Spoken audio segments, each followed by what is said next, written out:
జగన్ గారు ఏం చేసినా తప్పే.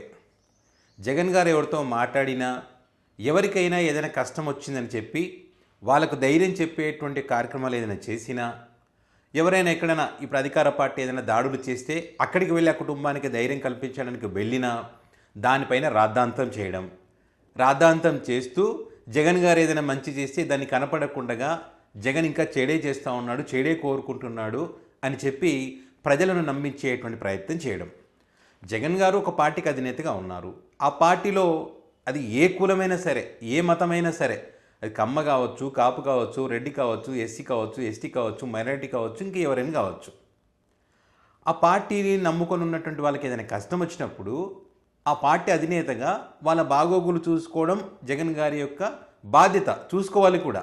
సో ఈ క్రమంలో ఇప్పుడు ఎవరైతే వల్లభనేని వంశీ అరెస్ట్ కాబడ్డాడో, దేనికోసం అరెస్ట్ అయ్యాడో, ఏది మనసులో పెట్టుకొని అరెస్ట్ చేశారో, మళ్ళీ బయటికి రాకుండా వాళ్ళు పాత కేసులన్నీ తిరగదోడుతూ బెయిల్ రాకుండా లోపటే ఉంచేటువంటి ఒక ప్రయత్నం ఏదైతే చేస్తూ ఉన్నారో ఇవన్నీ మనం చూస్తూ ఉన్నాం.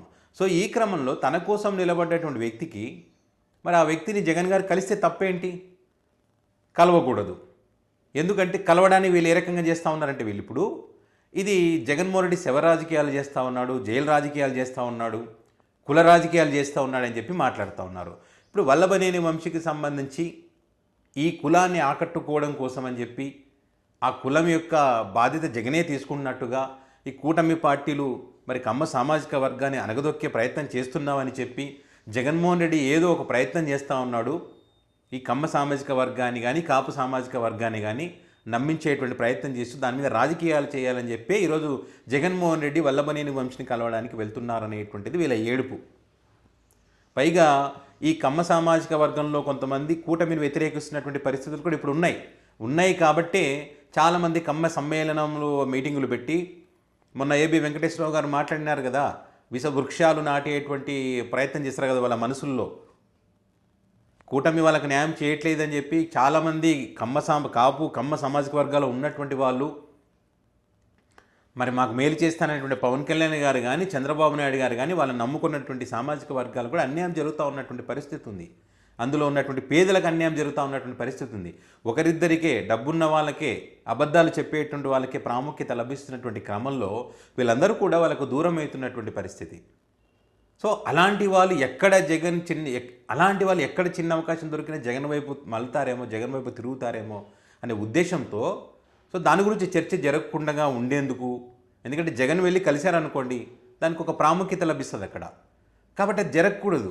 ఆ ఉద్దేశంతో ఈ రకమైనటువంటి ఏడుపులు అనమాట. జగన్ శవ రాజకీయాలు చేస్తూ ఉన్నాడు, కుల రాజకీయాలు చేస్తూ ఉన్నాడు, మత రాజకీయాలు చేస్తూ ఉన్నారు. ఎవరు ఏ రాజకీయాలు చేస్తున్నారు ప్రజలకు తెలీదా? చంద్రబాబు నాయుడు గారు ఎప్పుడు ఎట్లా మాట్లాడుతారో ప్రజలకు తెలీదా? మతాలు కులాల గురించి. ఇక పవన్ కళ్యాణ్ గారి గురించి ప్రత్యేకంగా చెప్పాల్సినటువంటి అవసరమే లేదు. కులం, మతం వీటి మీద రాజకీయాలు చేయని అంటాడు, వాటి మీదే చేస్తాడు. కనీసం మీ కులం, ఈ కులం అన్న నన్ను నమ్మాలి కదా, ఈ కులం అన్న ఓటేయాలి కదా అంటాడు. మళ్ళీ ఆ రకంగా చేసేది వాళ్ళు. ఇక శవ రాజకీయాలు అంటారా? మీరు అధికారంలోకి వచ్చిన తర్వాత మరి భౌతిక దాడులు చేస్తూ వాళ్ళని చంపేస్తున్నటువంటి క్రమంలో మరి ఆ కుటుంబానికి ఎవరు బాధ్యత? ఆ కుటుంబానికి ఎవరు ధైర్యాన్ని కల్పిస్తారు? మరి అలాంటి టైంలో ఖచ్చితంగా అది పార్టీలో పనిచేసే వాళ్ళకి జరిగినా, సామాన్య ప్రజలకు జరిగినా, ఎవరికి జరిగినా కూడా వాళ్ళ బాధ్యతగా రాష్ట్రానికి ముఖ్యమంత్రిగా పనిచేసినటువంటి వ్యక్తి, ఒక పార్టీకి అధినేత, ప్రతిపక్ష నేతగా ఉన్నటువంటి ఒక వ్యక్తి ఖచ్చితంగా ప్రజల యొక్క సమస్యల గురించి, ప్రజల కష్టం వచ్చినప్పుడు ఖచ్చితంగా వెళ్తాడు. అక్కడికి వెళ్ళి మాట్లాడతారు. చనిపోయినా, గాయాలు తగిలినా ఏదైనా వెళ్ళి మాట్లాడతారు. అసలు అది జరగకుండా మీరు పాలన అందిస్తే జగన్ గారికి అక్కడేం పని ఉంటుంది? నాలాంటోడికి మాట్లాడేటువంటి పనే ఉంటుంది. నాలాంటోళ్ళు ఎంతోమంది మాట్లాడడానికి ఏం పని ఉంటుంది? పోస్టు పెట్టడానికి ఏం పని ఉంటుంది? మీ తప్పులకు సంబంధించి ఉండదు కదా. మరి తప్పులు మీరే చేస్తారు. ఇది తప్పు జరుగుతూ ఉందని చెప్పి వాళ్ళకు కనీసం ఆ కుటుంబాలకు, ఆ వ్యక్తులకు ధైర్యాన్ని కల్పించే వ్యక్తులను తప్పే అంటారు, వాళ్ళని తప్పు పెడతారు. కుల రాజకీయాలు, మత రాజకీయాలు, శవ రాజకీయాలు అన్నీ చేసేది మీరే. సైకోలాగా బిహేవ్ చేసేది, సైకోలాగా మాట్లాడేది, ఆ రకంగా వివరించేది మీరే. మళ్ళీ ఇవన్నీ కూడా మీరు చేస్తూ అవతల వ్యక్తులను తప్పుబట్టి ప్రజలకు తప్పుడు సమాచారాన్ని, ప్రజలను తప్పుదోవ పట్టించేటువంటి కార్యక్రమాలు చేస్తూ ఉన్నారు ఈరోజు మీరు. అంటే మీ మాటల ద్వారా, మీ చేతల ద్వారా ఎన్ని అడ్డంకులు సృష్టించాలని, ఎంత వ్యతిరేక ప్రచారం చేసినప్పటికీ కూడా తను ఖచ్చితంగా కలవాలనుకున్నాడు. కష్టకాలంలో ఉన్నప్పుడు ఆ వ్యక్తిని కలవాలనుకున్నాడా? ఆ కుటుంబానికి ధైర్యాన్ని ఇచ్చాడు. వల్లభనేని వంశీ భార్యకు నేనున్నానమ్మా నీకు భయపడొద్దని చెప్పి ధైర్యాన్ని ఇచ్చాడు. అది ధైర్యం నిలబడ్డం అంటారు. అదే కదా, కష్టాల్లో ఉన్నప్పుడు నిలబడ్డవాడే నిజమైనటువంటి లీడర్, నిజమైనటువంటి నాయకుడు. అంటే తప్పు చేసి అరెస్ట్ చేయండి, తప్పులేదు ఇక్కడ. తప్పు చేయకపోయినా కూడా తప్పుడు మార్గంలో అరెస్ట్ చేసి ఆనందం పొందుతామంటే ఇంతకన్నా దుర్మార్గం వేరే ఏముండదు. మీరు ఇదే రకంగా వ్యవహరిస్తూ ఇదే రకంగా పోతుంటే ఖచ్చితంగా జగన్ ప్రతి చోట నిలబడతాడు, ప్రతి ఒక్కరికి అండగా నిలబడతాడు. అందులో డౌట్ ఏముంది? నిలబడకపోతే తప్పు కదా, నిలబడకపోతే ప్రశ్నించాలి. నిలబడకపోతే ఇదిగో ప్రజల కోసం కష్టం వస్తే నిలబడలేదు అని అప్పుడు మీరు ప్రశ్నించవచ్చు. మీకు అద్భుతమైనటువంటి అవకాశాన్ని ప్రజలు ఇచ్చారు. సరే, అది ఈవీఎంల ద్వారా ఇచ్చారా లేకుంటే డైరెక్ట్ ప్రజలు ఓట్లు వేసి ఇచ్చారా అనేది పక్కన పెడితే మీరు అధికారంలో ఉన్నారు. మంచి అవకాశం. మళ్ళీ జగన్ అధికారంలోకి రాకుండా చేయడానికి ఉన్నటువంటి అద్భుతమైనటువంటి అవకాశం. ఎవరు ఏ కుట్రలు చేసినా, ఎంతమంది ఎమ్మెల్యేలను కొన్నా కూడా ప్రభుత్వాలు పడిపోయినటువంటి అద్భుత అవకాశం మీకుంది. మరి అద్భుతమైనటువంటి పాలన అందించవచ్చు. విజనరీ కలిగినటువంటి ఎక్స్పీరియన్స్ పర్సన్ అయినటువంటి చంద్రబాబు నాయుడు గారు ముఖ్యమంత్రిగా ఉన్నారు. ఆడపిల్లల మీద ఈగ వాలనీయకుండా చూసుకునేటువంటి డిప్యూటీ సీఎం గారు ఉన్నారు. హోమ్ మినిస్టర్ గారు ఉన్నారు. అన్ని శాఖలను పర్యవేక్షిస్తున్నటువంటి నారా లోకేష్ గారు ఉన్నారు. అంతకు మించి కేంద్రంలో మీరు చెప్తేనే ప్రభుత్వం నడిచేటువంటి నిర్ణయం తీసుకునేటువంటి పరిస్థితి ఉంది. ఇంకా ఇంతకన్నా ఏం కావాలి చెప్పండి?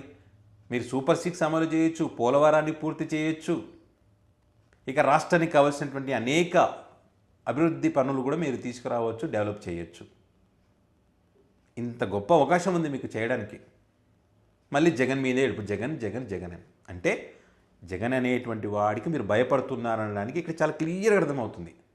భయపడుతున్నారు కాబట్టే ఎక్కడ ఎవరిని పలకరిస్తే జగన్కి మేలు జరుగుతుందో, జగన్ వైపు ఈ మేము నమ్ముకున్నటువంటి సామాజిక వర్గం, మాకు అండగా ఉండేటువంటి సామాజిక వర్గం కూడా మమ్మల్ని వ్యతిరేకిస్తుందనే భయంతోనే ఈరోజు ఇలాంటి చేతగాని మాటలు మాట్లాడడం, అబద్ధపు ఆరోపణలు చేయడం, ప్రజలను తప్పుదో పట్టించడం, ఇవన్నీ కూడా ఏ రకంగా చూడాల్సి వస్తుందంటే వీటన్నిటిని బేస్ చేసుకొని కుల రాజకీయాలు, మత రాజకీయాలు, శవ రాజకీయాలు చేసి రాజకీయ లబ్ధి పొందడం కోసమే జగన్ మీద ఈ ఏడుపులు చూస్తున్నట్టుగానే దీన్ని భావించాల్సి ఉంటుంది. మీరు ఎన్ని చేసినా, ఎంత ఏడుపులు ఏడిచినా, ఎంత అసత్య ఆరోపణలు చేసినా కూడా జగన్మోహన్ రెడ్డి యొక్క నైజం ఏంటంటే తన పార్టీని నమ్ముకున్న వాళ్ళను కష్టాలు ఉన్నప్పుడు ఖచ్చితంగా వాళ్ళకి అండగా నిలబడ్డం ఆ జగన్మోహన్ రెడ్డి యొక్క లక్షణం కాబట్టి నిలబడ్డాడు. ఈరోజు జగన్మోహన్ రెడ్డిని నిలువరించాలనుకుంటే మీరు మంచి పనులు చేస్తూ ప్రజల మనసు గెలుచుకుంటే తప్ప మీరు జగన్మోహన్ రెడ్డిని నిలువరించలేరు.